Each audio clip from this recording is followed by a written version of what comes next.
Good evening, everybody. Welcome to Sempa 360. Tonight I am Pan-Africanism, the state of our continent, the state of our country vis-a-vis the aspirations of our fathers. More than 50 years since we have gained independence. Are we making progress in fulfilling the dreams of Pan-Africanism? Or have we actually forgotten? I'm discussing today a good friend of mine, Imara Kashagama. He's the editor-in-chief, TV Africa. He's a friend of mine through my other friend, Professor Kiran Kuba. He's from the University of Toronto, a journalist who has covered war in Somalia for a while, ran for parliament in Canada for the Environmentalist Green Party, and now he's also a minister of community rights in the Busongora Kingdom. Put your hands together with my man, Imara. Now, what does Imara mean? Imara is an old African word that was the name for the area that we now call Uganda. Oh, really? Yes. I did not know that. Who made that up? The ancient Batwas. You've heard of Wamara? Yes. His name is Bwigunda, but his actual title was Wamara, meaning he was the general in charge of Imara. That's what Wamara means. Wamara means the general in charge of Imara. Imara. Yes, that wasn't his name, it was a title, Wamara. I thought this whole place was called Buganda. No, it was called Buganda later on, after when Kintu became king. Before that, this area of Buganda specifically was called Muawa. Muawa. It was the last king of Muawa was called Bemba. And he was defeated by Kintu Chimera, who became the first king of Buganda. Goodness, where do you get this stuff? Are you making this up? No, I'm not making this up. You can't make something like that up. Yeah. It's too... Because for us, the Baganda, sometimes we think that we came from Bali. No, Baganda... The Bagisu keep saying that we came from them. Now you are saying that we came from... No, but Baganda have, I think, about 20-something original clans. Yeah. And about 17 of those belong to the general area of what we call Central Africa, the Bachwezi, the Bachwezi clans. Okay. And then the other group comes from Tanzania. What is now Tanzania? A place now, I think it is part of... I forget the name. I remember. Okay. But Baganda are a polyglot of multiple groups that were all put together by Kintu. Yes, it wasn't just one tribe. Is this an area of your interest? Yes, I teach African history. Okay, where? I was teaching African history at different universities, at the University of British Columbia, Simon Fraser University, and I get invited across different places to teach African history. That's interesting. Yes. So Imara Kashagama, editor-in-chief of TV Africa, you are certainly work closer with my good friend Dr. Kiran Kuba. Yes. Him and I, we really enjoy our company. I mean, we have very different views, yes, and then we have very similar views about Africa. Yes. 50 years of African independence, and many of my Pan-African friends, they seem to be depressed, discouraged, disillusioned. They seem to be at the back of the bus. What's going on? Well, the Pan-African movement has become depressed, I think, because they lost track of the original goal. So they don't understand, and this was a problem of Lumumba as well as Kwame Nkrumah. They were advocating for change, but they wanted Pan-Africans to take over the political system and the economic system. And that is no longer the goal. As a result, people are disillusioned. They think, Pan-African is only about spirituality, how you dress, how you eat, how you view other people, vis-a-vis, colonialists, how do you talk about them. But really most Pan-Africans don't understand that the reason that the movement existed initially was for something very practical. And as long as you remove the practical goal, it becomes... what is the practical goal of Pan-Africanism? One word, unification of Africa. Okay. And that is political, economic, and social unification. So that the European can rule us better? No. The Europeans cannot rule us better, even if they tried. I think it's a good goal to unite us, but the idea, unity is not the end in mind. It is, I think, self-determination. I think for us to govern ourselves, yes, that's our ambition, our aspirations. But I find a great shame. Muammar Gaddafi conceived the, was it the AU or AU? No, no. Which one? He did not conceive anything. Which one was he conceiving by the time he was knocked out? Gaddafi was an irritable, disorderly person. I'm sorry. Really? I think differently. This is a man who tried to unite all of us as much as possible. Gaddafi refused to attend an OAU meeting for 22 years. And he went to the Arab League. He only came back in 2000 after Pan-Africanists had decided to create the African Union. He came in a year later after the Lome Convention and then offered 17 million to move it to his hometown. That's when he got involved. And his actions were disruptive. He derailed the movement. And then Thabo Mbeki, his friend, also moved the Pan-African Parliament from Addis Ababa, where it was supposed to be, to Midrand, a no-name town where nobody knows what it's doing there now. And they have stymied its development because we can't vote for people who go to the Pan-African Parliament. So Gaddafi was never really involved. He was a person who was showy and flashy and had very quaint ideas about government. He never understood anything he never had a parliament in Libya all that time he was president. So he took the limelight, but he really was not an orthodox Pan-Africanist. It is my postulation that Gaddafi is the only symbol of an African leader with oil power who built an infrastructure for his people. Roads, services, education, participation. He brought peace in a very divided country made up of different gangsters or local leaders. And he built sovereign wealth enough to invest and loan Europe, America, and others, so that by the time he was knocked off, many of these boys in Europe were owing him money. Yes. And right now, Libya is a carcass that they are picking up pieces here and there. Divided and it may not recover. So whereas you may say that Gaddafi had issues of democracy, issues of this, we cannot eat democracy. We need self-determination. We need economic power. We need a sense of who we are. Yes. I am not saying that everything he did was a failure. Okay. No.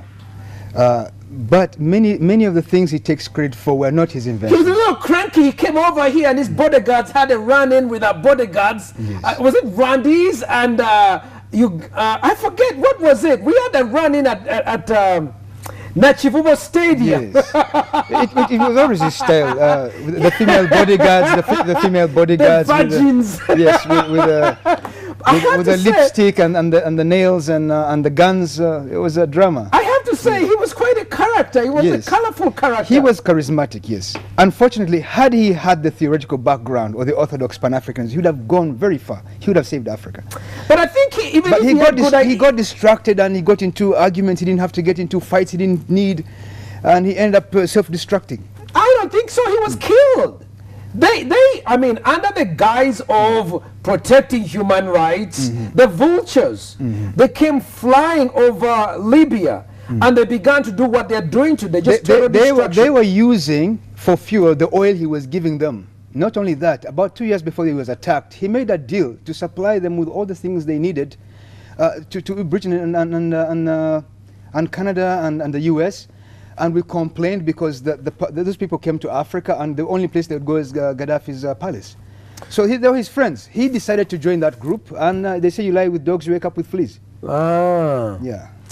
I don't think we will finish this conversation. I will have to continue on that because 11 Christians were killed in Libya. Yes. And every time I see Libya, I begin to weep. Yes. I almost throw up because of the hypocrisy of this entire cottage called human rights, which really is a masquerade for Western countries coming in to rape, loot, and destroy Africa all the time, claiming that we are violating human rights. It really kills me. But I want to go back to the issue of the aspirations of Africa. Yes. When you talk about unity, there's a danger in that. We can be hijacked. You just told me that we have a parliament, Africa Union Parliament, where? In South Africa. In South Africa, where? In Midrand, where? Midrand. We can't be able to reach our leaders there. Yes. They make decisions affecting us. No, Uganda has representatives in that parliament. Even if I don't even know who it is, they're not responsible to me. No, my job. They make laws that affect us. Yes. Say, this is my fear. Yes. It's my fear. You have a court at ICC in The Hague, just a few kilometers from Berlin, which is ruling us. Berlin 1885, that's where the conference was made. The Hague is another institution born from the Berlin. I don't respect that. I really have major trouble with it.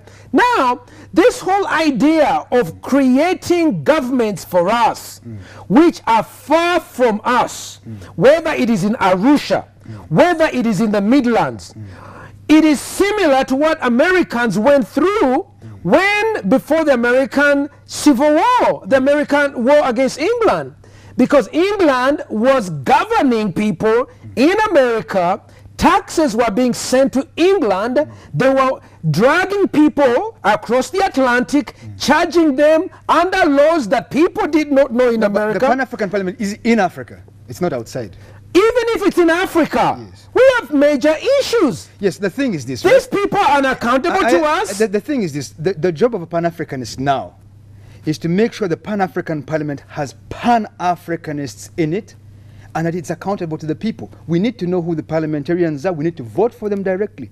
What happened was Thabo Mbeki, who is a sellout, I'm sorry to say, went and changed the rules on how the parliament has to work. Him and his, the Speaker of the South African Parliament, a woman called Frenegin-Wala, they did not want the parliament to exist. And they said they were going to review it and scrap it. Now, we can continue being divided and have 54 states which break up every time. Now we have Sudan, we have Punt, we have Somaliland. We'll continue atomizing ourselves until we have a clear common structure where we can negotiate. You know, how do I talk to my Sudanese friend without shooting? How do I talk to the South African brother, right? We need a forum to do that. And that's called the parliament.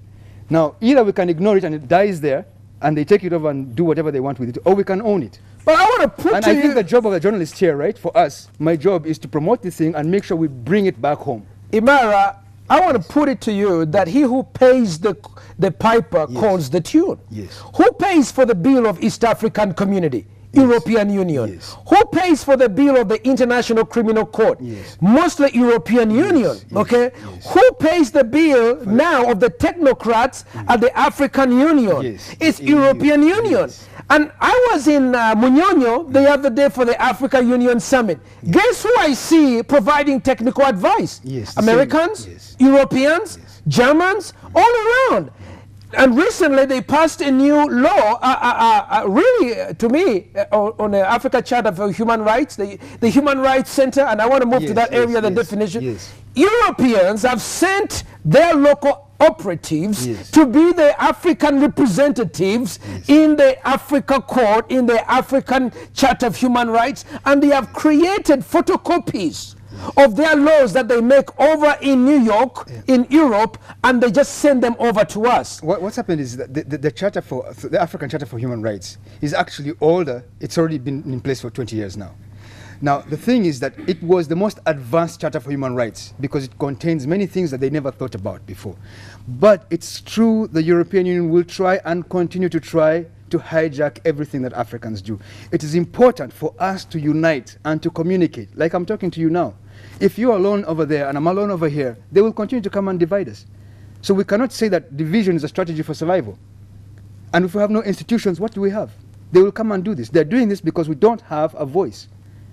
Every nation has self-determination. I'm not convinced about this whole, I've not been convinced about the East African community. I see what has happened. I'll tell you what's happened, not just the African Union Now itself. let me give an example of European Union. Greece.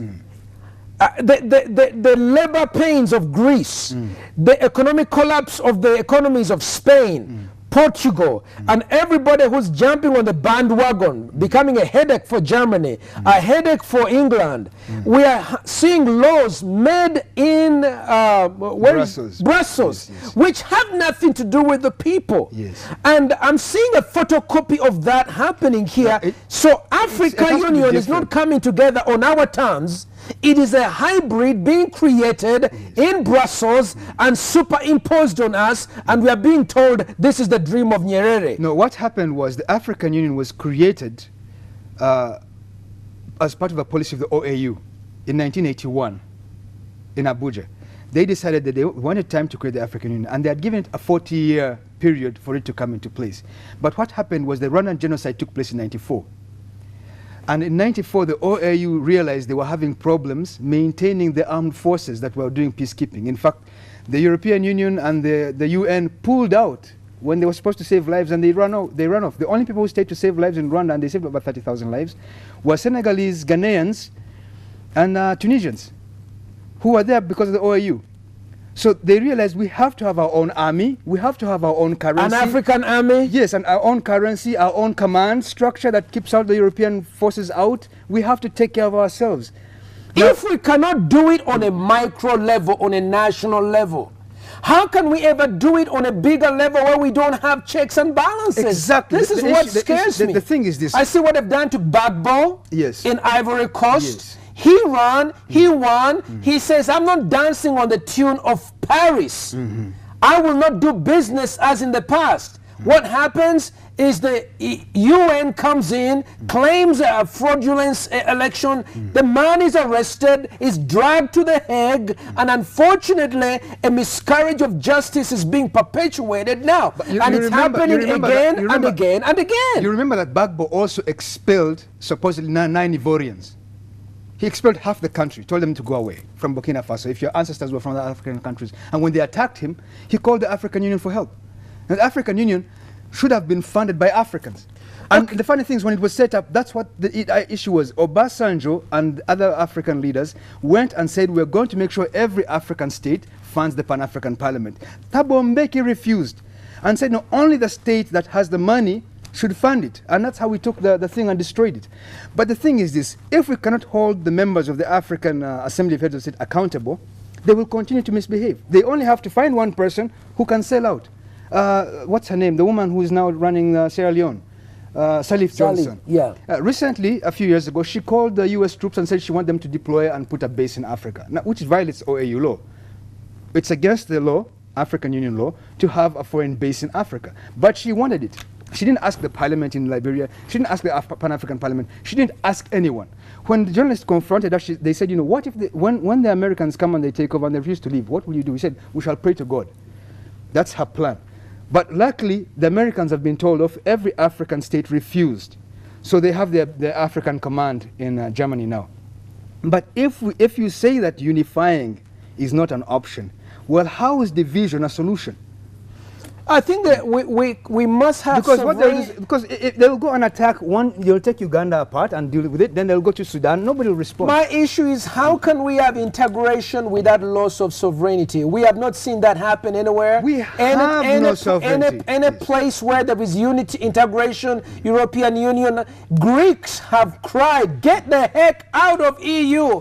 Our economy is being destroyed. And right now, as we deal with East African community, we have major challenges. Kenya is a stronger economy. Uganda is a weaker economy. Tanzania is even different from us. And now trying to throw ourselves into one market where one's economic muscle is greater than the other. It's like Golola fighting the super champion. We may not be able to handle think about that. this. So now you're saying we should continue, Uganda should continue to trade with the EU, not with Tanzania then? No, we should trade with each other. How do you trade without rules? We need to have integration without loss of sovereignty. Exactly. We're going to take a quick break. Yes. We'll be back after this. I'm with my man Imara Kashagama. When we do come back, we're going to go among other issues on human rights. How does the African define a vice and the European calls it a right? The clash of civilization. Be back after this. Don't go away.